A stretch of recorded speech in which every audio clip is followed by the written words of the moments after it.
All right, so now we have the idea of what randomness in cryptography is about. So let's look at some of the standards and some of the software or hardware solutions we have in practice. So the easiest thing that you can access is Intel's digital random number generator, DRNG. So if you have an Intel CPU that is produced after 2010, then most probably it has this property. So on the chip, recall that we had AES NI, so new instruction set for AES, so we can do AES encryption on the hardware level on these CPUs. So Intel also uses to generate random numbers. So what they do is to have a hardware entropy source, which I will briefly explain from their white paper. So they take this entropy source, feed it as the hardware AES implementation, this AES NI, and use it in the AES CBC MAC mode. So the output is fed into two different values, two different actually systems. In one of them, you have hardware, this is the NIST document actually, where they check the entropy. But they use this input as for AES in the CTR counter mode. Also, in this part, it is used as a defined in this NIST special publication document. And these two inputs are actually fed to this each core for the random seed and the instruction. So from here, on every core, at the same time, you can generate random values.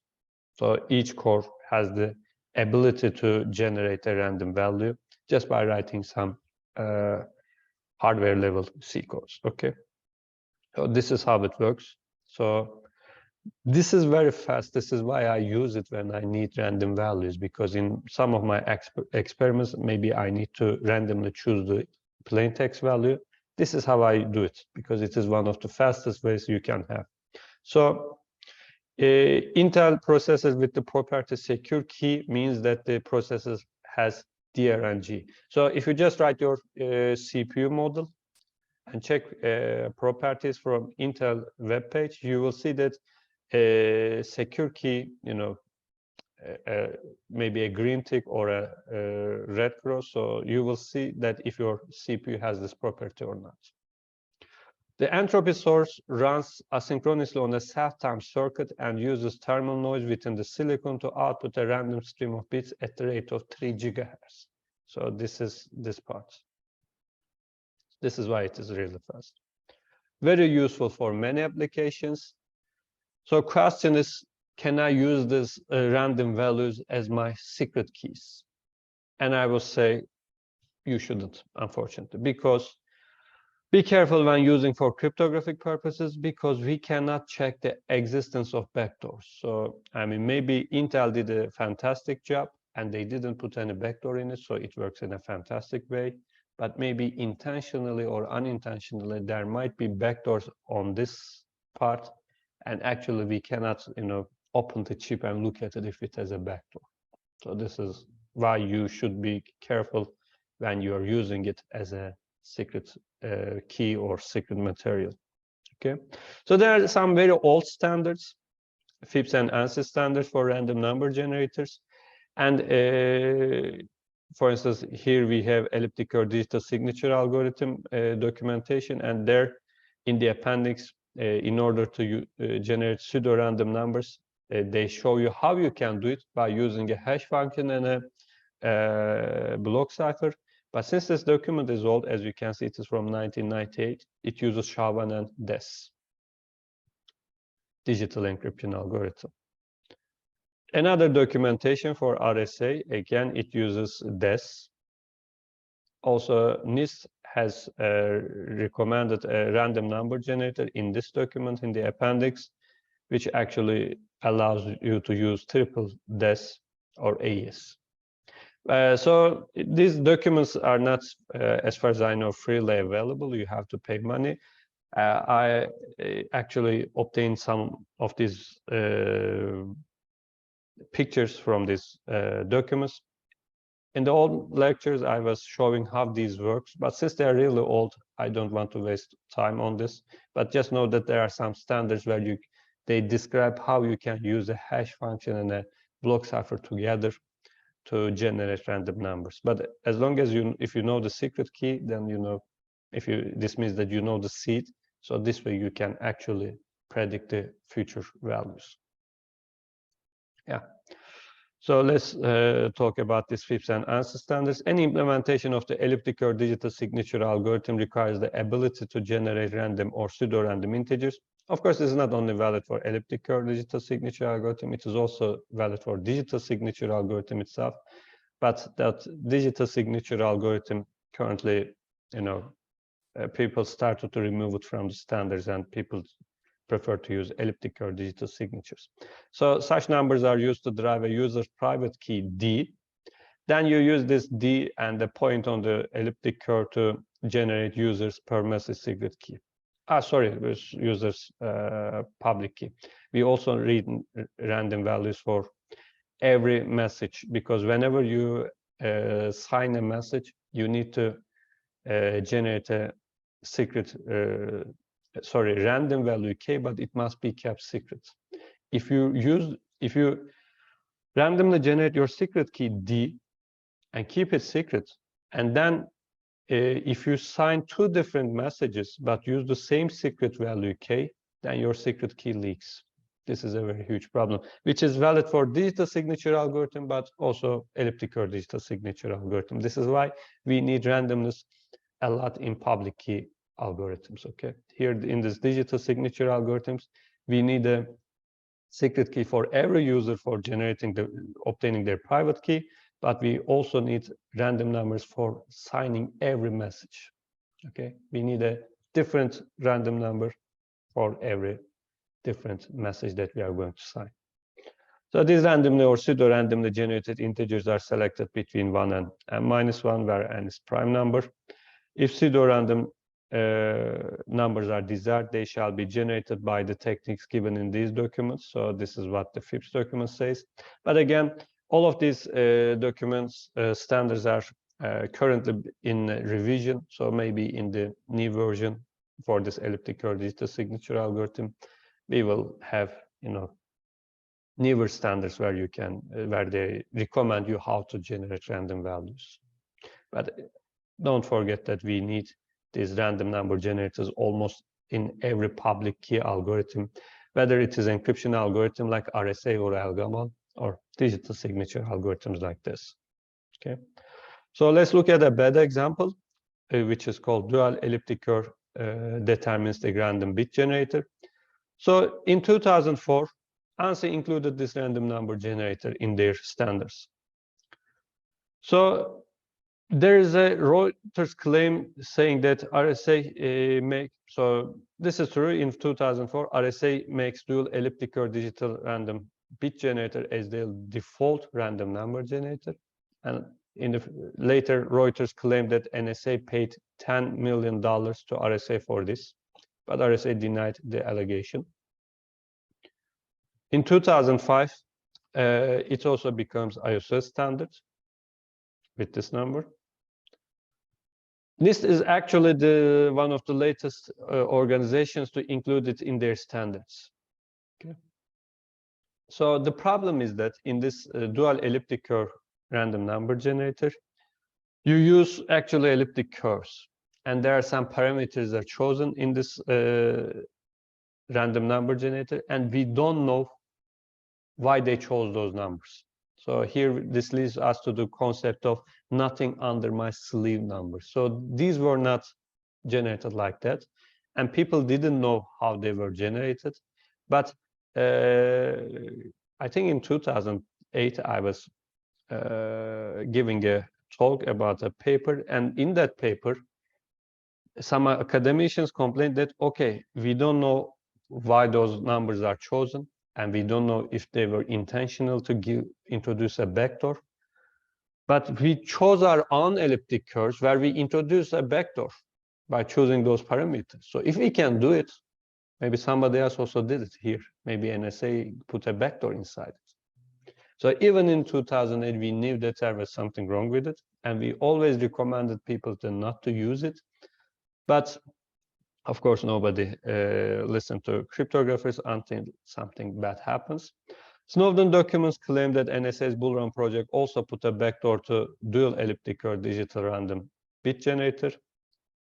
Because by using this, they also say that NSA can easily break SSL. So in Snowden documents, we see that they can easily listen every SSL TLS communication.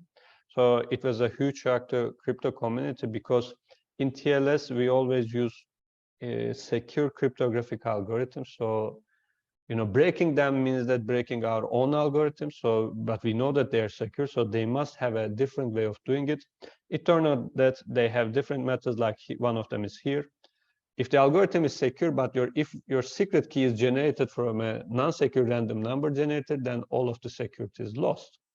Similarly, you can introduce different backdoors like heartbleed and so on, but we will talk about it in the future. So in August 2014, it is shown that you can put a backdoor to SSL TLS using dual elliptic or digital random bit generator. So you can check the paper from Chekhovey, and it took, it took us to have the info from Snowden documents, but Snowden documents doesn't say how it is or what the backdoor is. It just say that there is a backdoor. But academicians already knew that there might be a backdoor, but it took us years for us to show that there is really a backdoor in there, to discover the backdoor. But again, in 2008, actual academicians already said that we can easily put a backdoor. So if we can put it, maybe the original version also has a backdoor. So this is a huge problem in cryptography, because this leads us to the topic of strong crypto. Should we allow the citizens or civilians to have strong cryptography to communication? So in the humanitarian way, the answer is of course yes. People should have their privacy and security, but governments in this scenario say that, but yeah, you can have it, but if you have it, then terrorists will also have it, and we will not be able to listen to them. So in order to listen some bad people, we have to lower down the standards so that we can listen everybody. So this is the current dilemma. Okay, so also let me talk about a note on RSA's recent policy. I say it recent, but actually it is from 2015. So since 2015, I'm using this slide, so I had to put the date there. So it is no longer that recent. But in 2015, NSA published a policy or note, let's say. So NSA always supported elliptic curve cryptography and suggested migration from RSA to ECC in the future. So all these years, NSA always suggested to move on to elliptic curve cryptography. But NSA recently, by recent I mean 2015, suggested not to waste time migrating from RSA to elliptic curve cryptography, but suggested development, standardization, and commercialization of new quantum-safe algorithms. ECC and RSA are not quantum safe because all of these algorithms rely on RSA relies on the hardness of the problem of integer factorization, but also discrete logarithm problem. Elliptic curve cryptography algorithms like Al-Gamal and so on rely on discrete logarithm problem, which can be easily broken if you have a very huge quantum computer. So NSA said that instead of migrating from RSA to ECC, just wait for a quantum-safe algorithm. This announcement puzzled many people, as if somebody is getting close to building a quantum computer. However, considering the budget of NSA and how much they reserve for post-quantum cryptography, it is highly unlikely that they are about to build a quantum computer. This sentence I wrote in 2015, and as you can see, after 7 years, it still stands. So currently, it looks like this is a correct assessment of the situation. And my personal opinion was that it is more likely that losing the dual elliptic or digital random bit generator made NSA to want people to use RSA instead of ECC, because you can have, many different attacks on RSA where it is harder to break elliptic curve cryptography. So they recommended us elliptic curve cryptography because there we had a backdoor random number generator. Since it is lost, they suggest using RSA to us. So this is my personal opinion. But if you want more information, this paper is really good by Neil Koblitz and Alfred Menezes, titled "A Riddle Wrapped in an Enigma." You can download the paper. It's a, looks like a white paper, and it's a huge document explaining why ECC should be secure for some time.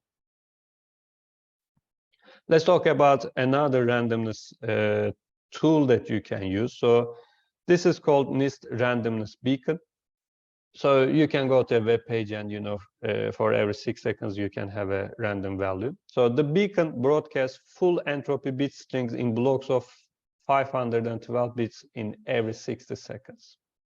Beacon-generated numbers cannot be predicted before they are published. The public, time-bound, and authenticated nature of the beacon allows a user application to prove to anybody that it used truly random numbers not known before a certain point in time. So here what I'm trying to say is that assume that in an algorithm you need a random value. So if you generate that value randomly, maybe the person you are trying to communicate with think that maybe you are introducing a backdoor. So they don't trust you, and they try to find the value that is generated really randomly and by somebody else that you cannot predict beforehand. So in that scenario, you can say that since this beacon generates random values in every 60 seconds, you can say that, okay, let's use the next random value in our application and wait for it. This proof can be presented offline and at any point in the future. So this is the web page. Please go and check how it works. So two people can agree on a nonce just by using the next output of the beacon. And you might think that maybe NIST has a backdoor and trying to attack some people by trying to put a backdoor somehow, since assume that maybe they already know what they are going to use. Okay, but since they can only attack a single use case, they can only target in only one people at this scenario. By knowing it, you wouldn't get much anyway. So this is a picture from NIST web page. They say that they have an entanglement source, so they use some quantum properties. So they perform some Bell test, perform some analysis on it, then do crypto hardening and timestamp. By crypto hardening, they actually put this input into a hash function, keep it in the database.